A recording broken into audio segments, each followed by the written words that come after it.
Most people think they're independent thinkers. They believe their opinions are the result of careful analysis, personal values, logic, life experience. But here's a question that should make you uncomfortable. What if your opinions aren't yours? What if you didn't build your worldview? You just absorbed it? Because right now, more than at any time in history, we are drowning in information. Not just facts, not just knowledge, content, endless content. News clips designed to trigger fear. Political drama dressed up as truth. Celebrity chaos dressed up as culture. Outrage packaged as entertainment. And the algorithm? It doesn't care if you become wiser. It cares if you stay. So it learns what gets a reaction out of you, and it feeds it back to you like a mirror.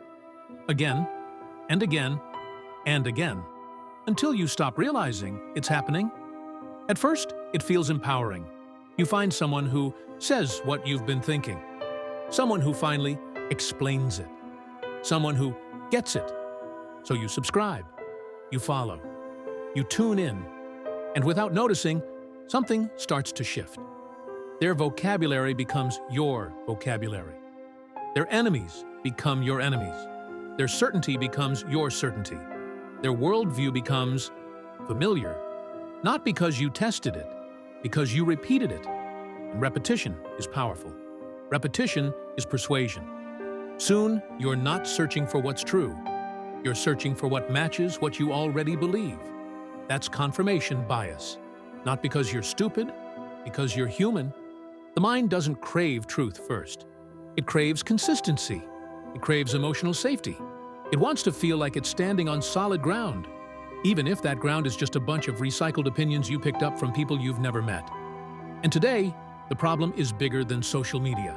Because now we have something else. We have systems that can produce language faster than any human ever could. LLMs and AI.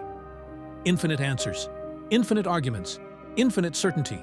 You can now generate a convincing explanation for almost any position in seconds. Not just one side, both sides. So the question isn't, can I find content that supports what I think? You can. The real question is, can you still think clearly with all this noise? Can you still tell the difference between learning and being entertained, truth and performance, your thoughts and someone else's script, insight and addiction? Because that's what this is turning into, an attention economy. And your attention is not cheap. Your attention is a currency, maybe the most valuable currency you own. You spend it every day, every scroll, every clip, every comment section argument, every breaking news update. And what do you get back? Most people get nothing. Not peace, not wisdom, not real progress, not real wealth, just the feeling of being informed, while life quietly passes by. Here's the part no one wants to admit. A lot of what we call being engaged is just being managed, emotionally managed. Because the quickest way to control people is not through force, it's through focus. If someone controls what you pay attention to, they control what you think matters. They control what you feel. And eventually, they control what you believe. Not because they hypnotized you, because they trained you. And the training is subtle. It happens through repetition, through headlines, through clips, through outrage, through making you feel like if you don't take a side immediately, you're behind. So you pick a side quickly. You adopt the language, you adopt the posture, you adopt the anger. And suddenly, you're not a person exploring reality anymore. You're a person defending a brand. So let's challenge something right here. What if growth doesn't come from your first thought? What if the first thought is just programming? What if the second thought is just reinforcement? And what if real thinking, actual independent thinking, starts at the third thought? The thought that says, wait, why do I believe this? Where did I get it? Did I earn this opinion or inherit it? Is this mine or is it something I absorbed? That third thought is where freedom lives. Because freedom isn't doing whatever you want. Freedom is being able to think without being dragged around by impulse. Now, here's the hardest part. If you want your mind back, you don't just need better information. You need better conversations. And not just with people who already agree with you. Because if everyone you talk to thinks like you, you're not sharpening your mind, you're echoing it. But we've been trained to believe disagreement is dangerous. That if someone challenges your beliefs, they're challenging your character. So we avoid them, we block them, We write them off as ignorant. We count them out. But here's a more mature truth. A challenging conversation doesn't have to be heated. It can be an exploration. Not a war, not a performance, not a fight for dominance. Just two human beings comparing maps of reality. And here's something that will change how you see people forever. Every person is shaped by their experiences, their environment, their influences, their wounds, their culture, their upbringing, their fears, their hopes, even their ancestors. If you lived their life exactly, the same childhood, the same mentors, the same struggles, the same exposure, you might believe what they believe, not because you're weak, because you're a brain responding to a life. So disagreeing with someone doesn't mean they're worthless. It doesn't mean they should be erased from your life. Sometimes the people willing to sit with you in disagreement, without hatred, without ego, are the people who give you your greatest chance to grow. Because they force you to do something rare. They force you to think. And that brings us to the moral of this video.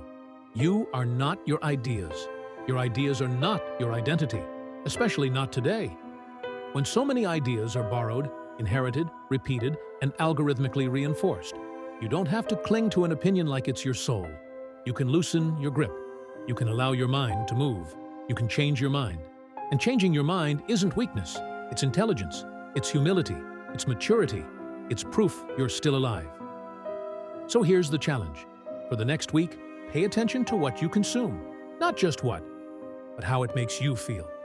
When something makes you instantly angry, pause. When something makes you instantly certain, pause. When you feel that rush of "I knew it," pause. Ask yourself, is this informing me, or is this shaping me? Is this teaching me, or is this training me? Is this making me wiser, or just more reactive? And if you really want to level up, have one conversation with someone you disagree with, but don't try to win. Try to understand, not to surrender, not to perform, just to explore. Because the goal isn't to be right.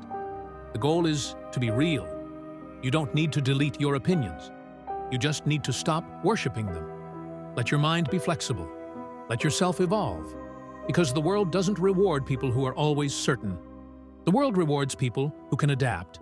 And the strongest mind isn't the one that never changes. It's the one that can say, I might be wrong, and I'm willing to find out. That's freedom. That's growth. And that's how you start thinking again. If this hit you, even a little, drop a comment. What's one belief you've changed your mind about? And if you want a part 2 on how to rebuild critical thinking in the age of algorithms, subscribe. Because your attention is currency. And it's time you started spending it like it matters.